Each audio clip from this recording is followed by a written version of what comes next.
and you can actually engage with them with your fingertips.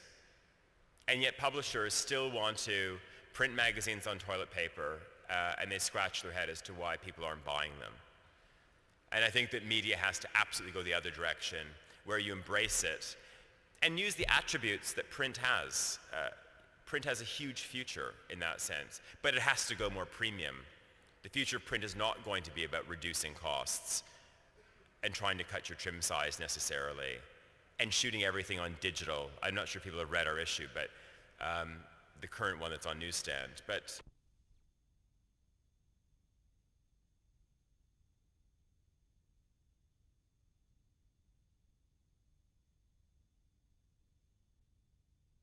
we're looking right now. Oh, really? Yeah. Could I? Same email address. Okay, I will. Thank you. Okay. Haben wir vielleicht noch weitere Bewerbungen? Anyone irgendwo? else?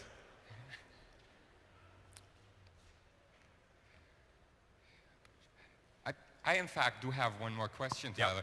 I really liked the speech. It was very appealing, enjoyed it a lot. But at the same time, it reminded me of a show that is very popular in German TV right now. A lot of people seem to enjoy Uri Geller's Next Magician. Right. It's a big show right now. So I was thinking, do you feel a bit Uri Geller representing or sort of talking about old-fashioned approach to storytelling, even old-fashioned approach to the material you're using, and selling that as something brand new and fresh? I don't think we're trying to sell it as anything brand new and fresh. I think if we were saying that we sort of reinvented media, it'd be one thing. I think it's just a case of us trying to remind people as to what's out there, and also just the power of good journalism. I think it's a response to the erosion of what we've seen on the newsstand.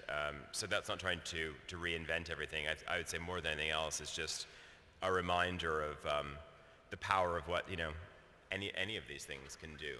Have a lot of journalists that you have come across lost the sense for separating a story from just news? One of the interesting things about the magazine is we've started to do a lot of editorial consulting through our agency as well, and working with a big Italian company. And I was shocked sitting in an editorial meeting recently because there's no picking up the phone. I mean, there's actually no digging and going and finding a story the good old-fashioned way. Just people came with, everything was picture-led, and they want us to help them with the magazine, and everything is picture-led. Everything started with a collection of photo trends, and then somehow trying to link the photo trends together to make a story. It's not the first time I've seen this, so I would say yes, lots of publishing companies have forgotten what makes a good story. Okay, well, thank you very much. Is there any more questions? There's one in the back.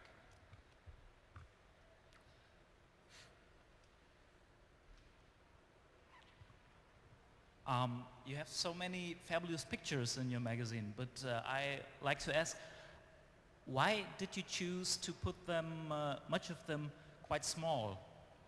Because isn't there a problem of maybe you have to spend more money for more small pictures, conceptually? I mean, I think part of it is just the bookish nature of the magazine. That's one side of it. What we didn't want to have is just a picture book, because if you think of we're trying to talk to a very different audience. Actually, one of the interesting things when we started to look at the marketplace, I really thought a lot of people would buy this because of Wallpaper, the visual approach that Wallpaper had. What's amazing is when we've met readers is, actually it's quite shocking, a lot of people don't even buy Wallpaper, but they are economist readers, they are readers of Der Spiegel, they're readers of the Financial Times. So their media relationship is very, very different. If you're an economist reader, and that's what we found, I mean, probably most people, English language, who are buying our magazine are buying The Economist. The Economist is a magazine without pictures, by and large. So I think you want to also be able to ease people into it. But what's interesting is when you speak to that audience, they find the magazine highly visual, and they think it's sort of an explosion of color. I mean, not over the top either. So I think we have to temper it as well. And as I was saying, I mean, yes, you're right. I mean, it does cost us a lot of money to send someone all the way to Utrecht to take one picture. And yes, unfortunately, sometimes it ends up quite small. But it's something we've built into our budget anyway. Anyone else? Come Come on, we're talking about free copies. This gentleman here in the nice gray sweater.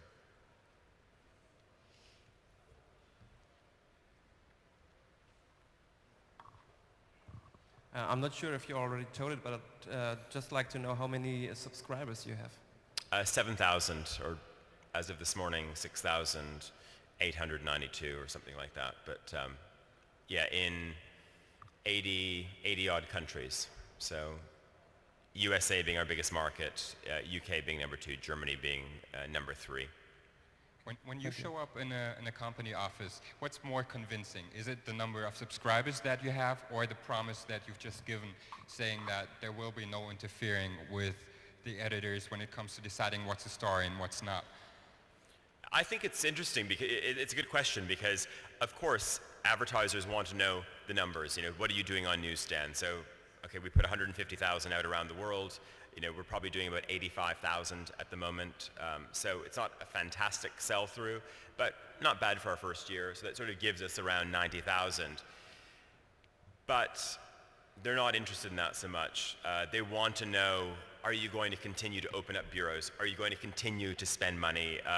Is this just for the first year? Are you going to resort to buying more pictures from Reuters and other agencies as we go on? So I think what advertisers want is actually, and I think that's why we've been very lucky with the brands that we've attracted and also have commitments with us.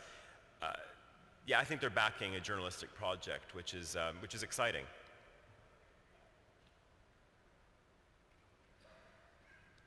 Any more questions? Yeah.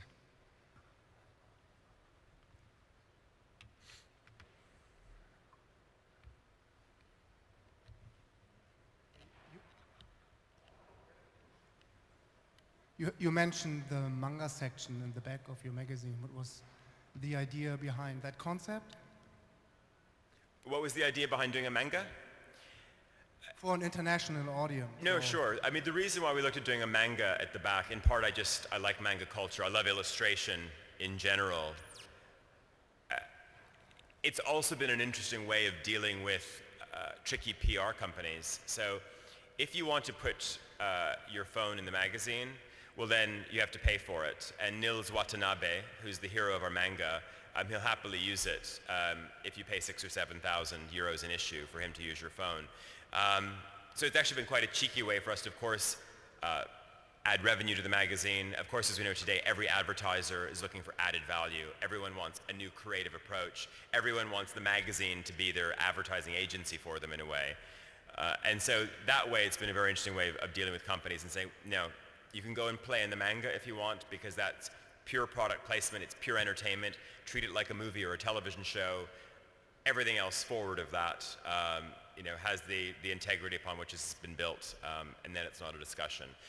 Also, aside from that, though, it's just been, it's a great creative exercise to work with a team in Tokyo and develop this every month and do it in an original way, because it's ours.